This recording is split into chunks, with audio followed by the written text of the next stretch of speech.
Hello friends, tricks फंडा या YouTube चॅनलमध्ये आपलं स्वागत आहे. आजच्या व्हिडिओमध्ये आपण प्रॉफिट अँड लॉस म्हणजेच नफा व तोटा या टॉपिकवरचे काही प्रश्न बघणार आहोत.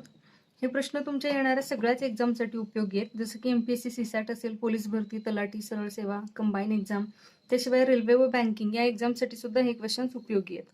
तर आजच्या व्हिडिओमध्ये आपण जे प्रश्न बघणार आहोत ते शक्यतो त्याच्यामध्ये आपण कुठलेही सूत्र वापरणं टाळणार आहोत. तर आपण विदाऊट फॉर्म्युला किंवा without pen and paper orally काही क्वेश्चन्स कसे सॉल्व्ह करता येतील तेही बघणार आहोत. काही क्वेश्चन्सना मात्र आपल्याला पेन पेपर वापरावं लागेल, पण आपण त्यासाठी फॉर्म्युला वापरणार नाही आहोत.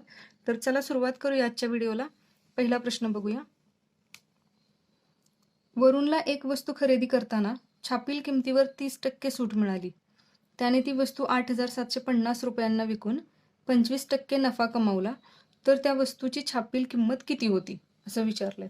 वरुणने एक वस्तू खरेदी केली 30% डिस्काउंटवरती सूट मिळवून, आणि पुढे ती वस्तू विकताना त्यांनी 25% नफा कमावलाय. त्यावेळी त्यांनी ती वस्तू 8,750 रुपयाला विकली आहे. तर सुरुवातीची छापील किंमत आपल्याला विचारली, म्हणजे जेव्हा वरुणने ती वस्तू खरेदी केली तेव्हाची छापील किंमत आपल्याला विचारली. आता छापील किंमत म्हणजेच आपल्याला माहिती आहे वस्तूवरती जी लेबल किंमत असते किंवा MRP ज्याला म्हणतो आपण, ती असते छापील किंमत.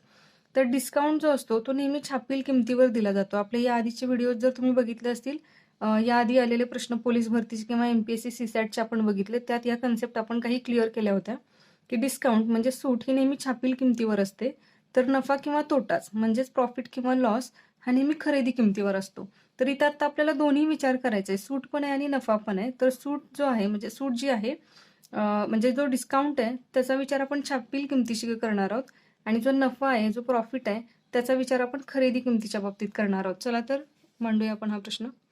आता बघूया, इथे छापील किंमत आपण लिहूया. छापील किंमत डिस्काउंटच्या बाबतीत ज्यावेळी आपण छापील किमतीचा विचार करतो त्यावेळी छापील किंमत नेहमी 100% घ्यायची.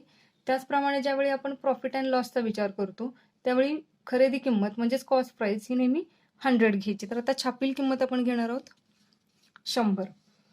त्यानंतर आपल्याला डिस्काउंट मिळालाय म्हणजे सूट दिली आहे, त्याच्यावर सूट किती दिली आहे 30%, बरोबर. आता डिस्काउंट जर छापील किंमत 100% आहे, डिस्काउंट म्हणजे सूट जर 30% दिली आहे, तर ती वस्तू वरुणने खरेदी कितीला केली असेल, तर वरुणसाठी त्याची खरेदी किंमत किती असणार आहे 70. सूट म्हणजेच काय, छापील किमतीवर 30 कमी होऊन त्याला ती वस्तू 70%, म्हणजे त्या छापील किमतीच्या 70% मिळाली असणार आहे. तर दुसरीकडे आपल्याला विचार करायचा आहे नफ्याचा, ते आपण वेगळं लिहूया ह्या बाजूला, कारण नफ्याचा विचार नेहमी खरेदी किमतीच्या बाबतीत करायचा असतो. तर इथे लिहिते मी खरेदी किंमत. खरेदी किंमत ज्यावेळी प्रॉफिट अँड लॉसचा विचार करतो त्यावेळी नेहमी घ्यायची असते 100. त्याच्यानंतर खरेदी किमतीवर काय केलंय, तर नफा कमावलाय त्याने. किती कमावलाय नफा, खरेदी किमतीवर त्याने 25% नफा कमावलाय, आणि 25% नफा कमवून त्याने कितीला विक्री केली आहे त्याची. आता खरेदी किमतीवर 25% नफा कमावला म्हणजे खरेदी किमतीत तेवढे जास्त कमावले त्याने, म्हणजे 100 वर 25 रुपये जास्त कमवून त्याने ते वस्तूची विक्री केली असणार आहे 125%. मग 125% जर विक्री केली तर त्याची किंमत आपल्याला ऑलरेडी दिलेली आहे 8,750, म्हणजेच 125%ची किंमत किती असणार आहे 8,750. मग आपण इथं मांडूयात 125% बरोबर 8,750. तर 1%ची व्हॅल्यू किती येणार आहे, आपण आता ह्या साईडचा विचार करतोय. 1% येणार आहे 8,750 छेद 125. 25नी भाग जाईल बघा ह्याला, 25 5 1,600. 25ने 87ला 25 त्रिक 75, 12 राहतील इथे, म्हणजे 12 आणि वरचे 5 125. मग त्याला भाग जाईल 25 5 1,600 आणि 25 0 0. पुढे 5ने भाग घालूया, 5 1 5, 5 7 35 आणि 5 0 0, 70चा भाग जाईल. तर आपल्याला 1%ची व्हॅल्यू मिळाली, 1% बरोबर 70. आता आपल्याला काय हवंय, खरेदी किंमत. इथली खरेदी किंमत मिळाली तर आपण इथली खरेदी किमतीपासून छापील किमतीपर्यंत जाऊ शकतो. मग 1% बरोबर जर 70 आला असेल तर 100%ची व्हॅल्यू येणार आहे 1%च्या व्हॅल्यूला गुणिले 100, किंवा 1%ची व्हॅल्यू 100 वेळा घेतली की आपल्याला 100%ची व्हॅल्यू मिळेल. तर आपल्याला काय मिळणार आहे 100 गुणिले 70. 70ला गुणिले जर 100 करायचे तर वरती 2 शून्य ऍड करावे लागतील. ही मिळाली आपल्याला इथली खरेदी किंमत, म्हणजे ही व्हॅल्यू किती आली 7,000, जी आपण आता शोधली आहे. आता खरेदी किंमत दोन्हीकडे सेमच असणार आहे, फक्त इथे पर्सेंटेज वेगळे वेगळे का आले, इथं आपण छापील किमतीच्या बाबतीत विचार करतोय म्हणून आणि इथे खरेदी किमतीच्या बाबतीत विचार करतोय म्हणून आता इथली जी खरेदी किंमत आहे ती 7,000 आहे. इथेही तीच खरेदी किंमत असणार आहे, म्हणजे हेच 7,000 आपण इथे मांडू शकतो. आता हे 7,000 जर आपण इथे खरेदी किंमत घेतली आहे, मग खरेदी किंमत 7,000 आहे.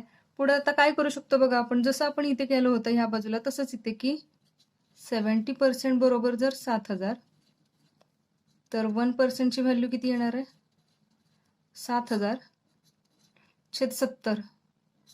शून्यला शून्य जातील. 7ने 100ला भाग 7ने 700ला भाग जाईल 100चा. मग 1% बरोबर जर 100 असेल, 1% ची व्हॅल्यू इथे 100 आली, तर आपल्याला हवी आहे 100% ची व्हॅल्यू. 100% बरोबर किती येणार आहे? 100 गुणिले 100 म्हणजेच 10,000. तर हेच आहे आपलं आन्सर. आपलं उत्तर किती आलं? आपलं उत्तर आलंय 10,000. सो आता काय केलं होतं आपण, तर छापील किमतीवरून खरेदी किमतीपर्यंत पोहोचलो. इथल्या खरेदी किमतीवरून विक्री किमतीपर्यंत. विक्री किंमत दिली होती, त्याच्यावरून आपण खरेदी किंमत शोधली, जी दोन्हीकडे सेमच असणार आहे ऑफकोर्स. आणि मग या खरेदी किमतीवरून आपण छापील किमतीपर्यंत पोहोचलो, कारण या साईडचा विचार केला तर छापील किंमत 100% होती. सो आपण ती किती शोधली? 10,000. या प्रश्नाचं उत्तर असणार आहे 10,000. पुढचा प्रश्न बघूया. एका दुकानदाराला एका शर्टच्या विक्रीमध्ये 13% तोटा होतो. त्याच शर्टच्या विक्रीमधून त्याला जर 15% नफा कमवायचा असेल, तर शर्टची किंमत 168 रुपयांनी वाढवावी लागेल. तर शर्टची किंमत किती आहे? तर इथं लिहूयात आपण. आता या शर्टची खरेदी किंमत, नेहमीच आपण खरेदी किंमत किती घेतो? 100. तर खरेदी किंमत आपण घेऊयात 100.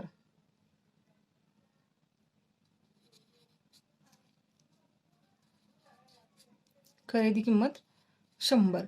आता नफा आणि तोटा दोन गोष्टी याच्यामध्ये आहेत, की एका ट्रान्झॅक्शन किंवा एका विक्रीमध्ये त्याला तोटा होतो, तर एकीकडे त्याला नफा कमवायचा आहे. तर इथं आपण लिहूयात तोटा या बाजूला, म्हणजे तो कमी किमतीला विकत असेल. एका बाजूला लिहूयात नफा. मग खरेदी किंमत 100 आहे. ज्यावेळी तो 13% तोट्यांनी शर्ट विकतो, 13% तोटा होऊन, तर तो कितीला विकत असणार आहे? 100पेक्षा 13 कमी, म्हणजेच 87ला. आता दुसरीकडे त्याला नफा कमवायचा आहे, तर नफा कमवायचा आहे किती? 15%. 15% नफा कशावर असतो? नेहमी खरेदी किमतीवर. 100त 15 रुपये कमवायचे किंवा 15% कमवायचे, तर तो कितीला विकेल? तो शर्ट 115ला विकेल. ज्यावेळी नफा घेऊन विकतोय त्यावेळीची ही किंमत आपण मांडली, आणि ते तोटा घेऊन विकतो त्यावेळीची किंमत आपण मांडलेली आहे. की हा नफा आणि तोटा डिरेक्टली मांडलेला नाहीये. नफा घेऊन ज्यावेळी तो विकतो त्यावेळीची विक्री किंमत, आणि तोटा होतो त्यावेळीची विक्री किंमत. इथं हवं तर मी विक्री किंमत असंच लिहिते. विक्री किंमत कधीची? तोटा होतो तेव्हाची, आणि ही नफा होतो तेव्हाची विक्री किंमत. आता काय सांगितलंय, की आधी तो तोट्याने विकायचा, नफ्याने विकायचा असेल तर त्याला 168 रुपयांनी किंमत वाढवावी लागते. आता ह्या पर्सेंट व्हॅल्यू आहेत. आता ही आधीची किंमत आणि नंतरची किंमत याच्यामधला डिफरन्स किती सांगितलाय? 168. म्हणजे आधीच्या पेक्षा किंमत कितीने वाढवावी लागते? 168नी. आणि ह्या दोघांमध्ये फरक जर बघितला पर्सेंटमध्ये, तर किती फरक आहे? इथं आहे 13%चा फरक, इथं आहे 15%चा फरक. म्हणजे पर्सेंटेज मधला फरक किती आहे? 28%. आणि ऍक्च्युअल फरक किती करावा लागतोय त्याच्यामध्ये? 168चा. म्हणजे 168नी किंमत वाढवावी लागते. म्हणजेच आपल्याला 68%ची किंमत मिळाली, सॉरी 28%ची किंमत मिळाली 168. तर मग 1%ची किंमत आपण इझिली काढू शकतो. 168/28. 28चा पाडापाठ असेल तर चांगलंच, जर नसेल तर आपण 14ने भाग घालू शकतो. 14 दुने 28, 14 1 14, 2 राहतील, परत 14 दुने 28, बे 1 बे, बेसक 12. म्हणजेच या बाजूला मांडूया आपण. 1% बरोबर किती आलं? 6. मग 1% जर 6 असेल तर आपल्याला काय काढायचंय? खरेदी किंमत. खरेदी किंमत किती आहे? 100%. मग 100%ची व्हॅल्यू किती असणार आहे? 600. हेच असणार आहे आपलं उत्तर. आता हे सगळं मांडण्याची पण गरज नाही, हा प्रश्न आपण ओरली सुद्धा करू शकतो. फक्त हे एवढंच कॅल्क्युलेशन करावं लागेल, जे भागाकाराचं आहे ते. कसं बघा, की 13% तोटा होतो, म्हणजे खरेदी किमतीपेक्षा 13%नी कमी, म्हणजे 87. परत दुसऱ्या वेळी काय करायचंय? 15% नफा कमवायचा आहे, म्हणजे खरेदी किमतीपेक्षा 15%नी जास्त, म्हणजेच किती? 115. मग 87 आणि 115 याच्यातला डिफरन्स किती आहे? 13 आणि 15, 28 इतका डिफरन्स आहे. मग 28% म्हणजे जर 168, तर फक्त एवढंच कॅल्क्युलेशन आपल्याला करावं लागेल. 168/28. 1% ची व्हॅल्यू मिळेल 6, 100%ची व्हॅल्यू मिळेल 600 आणि आपण 100% का शोधले तर खरेदी किंमत आपण नेहमी घेतो 100%. सो ह्या प्रश्नाचा आन्सर असणार आहे 600. त्या शर्टची मूळची किंमत किती असणार आहे 600 रुपये. पुढचा प्रश्न बघूया. राजेशने त्याच्या जवळची 3/5 फळे 10% नफ्याने विकली व उरलेली 5% तोट्याने विकली असता त्याला एकूण 1200 रुपयांचा नफा झाला. तर फळांची एकूण खरेदी किंमत किती? आता या प्रश्नात काय बघा, राजेशकडे जेवढे फळं होती त्याचे त्याने 2 भाग केलेत. एक आहे 3/5 भाग. आता 3/5 या आधीच्या व्हिडिओजमध्ये सुद्धा आपण बघितलंय की अपूर्णांकामध्ये जर दिले असेल टक्केवारी तर त्याचं शेकडेवारीमध्ये कसं रूपांतर करायचं. आता 3/5 म्हणजेच किती असतात, 100चे समान 5 भाग केले तर 20-20चे होतात आणि त्यातले 3 म्हणजे 60. तर 3/5 ची पर्सेंटेज मधली व्हॅल्यू किती असते 60%.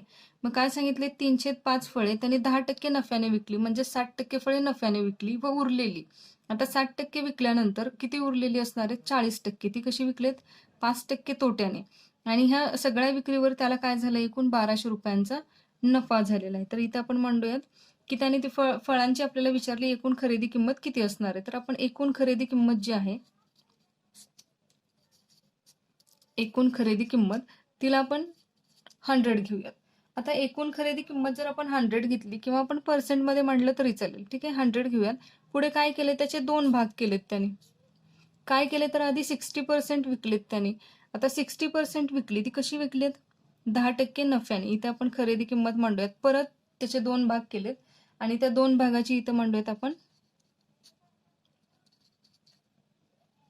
खरेदी किंमत आणि विक्री किंमत. आता खरेदी किंमत 2 भाग जे आहेत, एकूण खरेदी किंमत 100 आहे. त्या एकूण जेवढे त्याच्याकडे होते त्याचे त्याने 2 भाग केलेत. एक आहे 3/5 म्हणजेच 60%चा आणि दुसरा उरलेला किती असणार आहे अर्थातच 40%चा. आता हा पहिला जो भाग आहे तो त्यांनी कसा विकलाय 10% नफ्याने. 60चे 10% किती असतात 6 म्हणजेच तो कितीला विकला असणार आहे त्यांनी 66ला. आता दुसरा जो आहे तो कसा विकलाय 5% तोट्यांनी. 40चे 10% किती असतात 4. उजवीकडून एक अंक सोडून पॉईंट दिला की 10% मिळतात. मग 10% जर 4 असतील तर 5% किती असणार आहेत 2. म्हणजेच 2चा नफा 2चा तोटा सांगितलाय. 5% तोटा म्हणजेच 2नी कमी विकले तर ही कितीला विकले असणार आहेत 38ला. टक्के म्हणलं तरी चालेल. आता बघा खरेदी किंमत 60 आहे ते विकलेत 66ला. इथे खरेदी किंमत 40 आहे विकलेत 38ला. म्हणजेच एकूण खरेदी किंमत किती आहे 100. आपल्याला माहितीच आहे वर आपण मांडलंय आणि दोघांची मिळून एकूण विक्री किंमत किती आली असणार आहे 66 आणि 38. यांची टोटल किती येणार आहे 104. आता 100ची वस्तू किंवा 100ची फळं त्यांनी 104ला विकलेत म्हणजेच काय झालं असणार आहे त्याला एकूण व्यवहारावरती 4%चा नफा झालाय. आता 4%चा नफा झालाय तर आपल्याला दिलंय की त्याला एकूण नफा किती झालाय 1200चा झालाय. याचाच अर्थ 4%ची व्हॅल्यू किती असणार आहे 1200. 4% जर 1200 असेल तर 1%ची व्हॅल्यू 1200/4 किती येणार आहे 4 त्रिक 12 आणि वर 2 0. 1%ची व्हॅल्यू आली 300. आता 1%ची व्हॅल्यू जर 300 आली असेल तर आपल्याला काय विचारलंय एकूण खरेदी किंमत आणि ती आपण किती मांडली होती 100%. मग 100%ची व्हॅल्यू किती येणार आहे 1%ची व्हॅल्यू गुणिले 100. हवं तर इथं मांडते मी 300 गुणिले 100 किती येणार आहे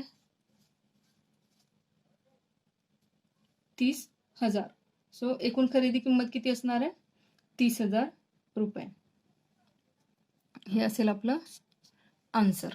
या प्रश्नाचं उत्तर सुद्धा आपण अगदी जितकं जमेल तितकं ओरली करू शकतो. बघा की आता 3/5 म्हणजे 60%. 60% वर 10%चा नफा म्हणजेच किती 6चा.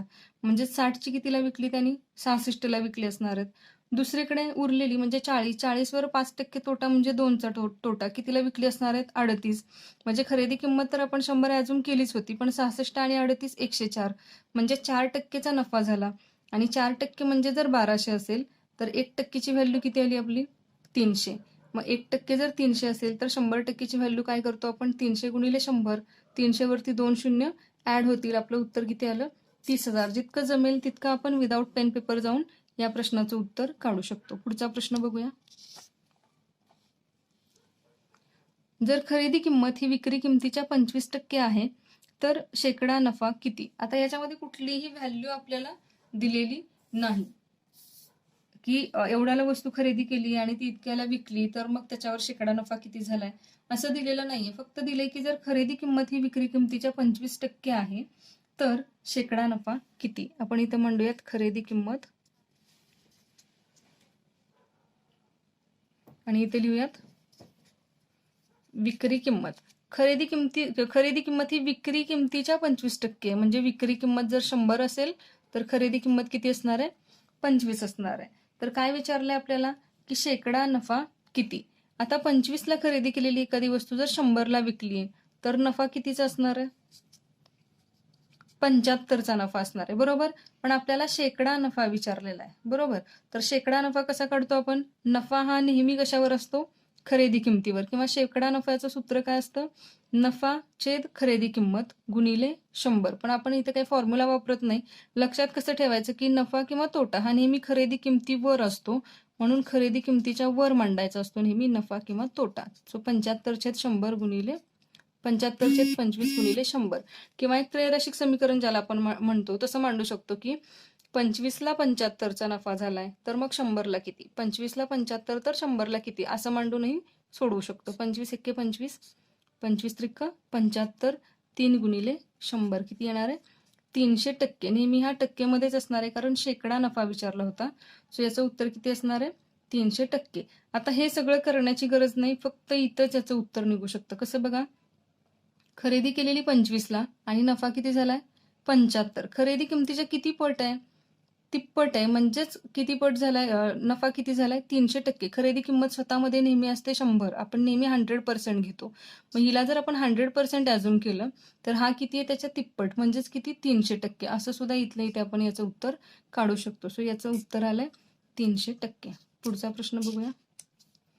एका पुस्तक विक्रेत्याने पुस्तक 480 रुपयाला विकल्यास त्याला 20% नफा होतो तर त्या पुस्तकाची खरेदी किंमत किती. आता एका पुस्तक विक्रेत्याने काय केलंय 480 रुपयाला पुस्तक विकलंय. तो ज्यावेळी 480 रुपयांना पुस्तक विकतो त्यावेळी त्याला काय होतो नफा होतो. तर नफ्याच्या बाबतीत नेहमी आपण काय म्हणतो खरेदी किंमत विक्री किंमत. म्हणजे एखादी वस्तू खरेदी करून आणली आणि ती विकली त्यावेळी त्याच्यावर काय झाला नफा किंवा तोटा असेल तरी आपण असंच म्हणतो. आता आपण नेहमी खरेदी किंमत किती घेतो 100 घेतो. विक्री काय केलंय बघा विकताना काय केलंय 20% नफा कमवलाय त्याच्यावर. जर 20% नफा कमवलाय तर 100ची वस्तू कितीला विकली असणार आहे 120ला विकली असणार आहे. हे आपण माइंडमध्ये सुद्धा विचार करू शकतो. फक्त कळावं म्हणून आता मी इथे म्हणते की 100ची वस्तू 20% नफा कमवून विकली म्हणजेच 120%ना विकली असणार आहे. तिच्या खरेदी किमतीच्या 120%ना विकली असणार आहे. पुढे आता काय सांगितलं होतं आपल्याला की विकलंय कितीला 480ला म्हणजेच विक्रीची किंमत आपल्याला माहितीये किती 480. मग 120% बरोबर जर 480 असेल तर 1%ची व्हॅल्यू किती येणार हे अगदी तोंडी सुद्धा इथल्या इथं करू शकतो आपण. पण इथे मी मांडते कळावं म्हणून 480/120 शून्यला शून्य जातील 12 एक्के 12 12 चौक 48 बरोबर. तर किती आन्सर येणार आहे याचं 4. मग 1% जर 4 असेल तर आपल्याला काय विचारलं होतं खरेदी किंमत. खरेदी किंमत किती आहे 100%. 100% म्हणजेच काय 1%च्या व्हॅल्यूला गुणिले 100 4 गुणिले 100 किती येणार आहे 400. सो हे असेल आपलं उत्तर की त्या पुस्तकाची खरेदी किंमत किती असणार आहे 400. Option number C. आता हे पण आपण अगदी विदाऊट पेन पेपर करू शकतो बघा. आता आपल्याला हे तर माहिती आहे आधीच्या व्हिडिओ ज्यांनी बघितले असतील त्यांना माहिती असेल की खरेदी किंमत आपण नेहमी 100 घेतो. खरेदी किंमत 100 आहे तर 20% नफ्याने विकलंय म्हणजेच त्या वस्तूची विक्री किंमत किती असणार आहे 120 असणार आहे. मग त्या वस्तूची विक्री किंमत जर 120 आहे तर त्याची व्हॅल्यू आपल्याला ऑलरेडी इथं दिली 120% म्हणजे 480. मग 480/120 जर गेले तर 120ने 480ला कितीचा भाग जाणार आहे 4चा भाग किंवा तेवढंच कॅल्क्युलेशन आपण करू शकतो. आणि मग 1%ची व्हॅल्यू जर 4 आहे तर 100%ची व्हॅल्यू 400.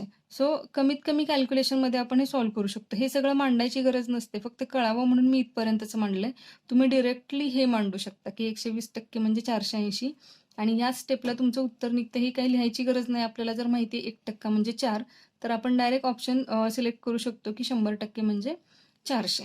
तर आजच्या व्हिडिओमध्ये आपण प्रॉफिट अँड लॉसचे काही प्रश्न बघितले जे तुमच्या सगळ्याच एक्झामसाठी उपयोगी आहेत. तर आपण याच्यापुढे असेच प्रॉफिट अँड लॉसचेही पुढे काही क्वेश्चन्स चांगले घेणार आहोत, की जे तुम्हाला सगळ्या एक्झामसाठी उपयोगी पडतील आणि कमीत कमी वेळात तुम्हाला जास्तीत जास्त मार्क्स मिळवून देतील. त्याशिवायही इतर टॉपिकचे आपले व्हिडिओ येणार आहेत. त्यासाठी चॅनलला फॉलो करत राहा. चॅनलला जर अजून सबस्क्राईब केलं नसेल तर सबस्क्राईब करा. समोरचं बेल आयकन क्लिक करायला विसरू नका, जेणेकरून येणाऱ्या व्हिडिओची नोटिफिकेशन तुम्हाला लवकरात लवकर मिळेल. तर भेटूया पुन्हा एकदा अशाच नवीन व्हिडिओसह. थँक्यू.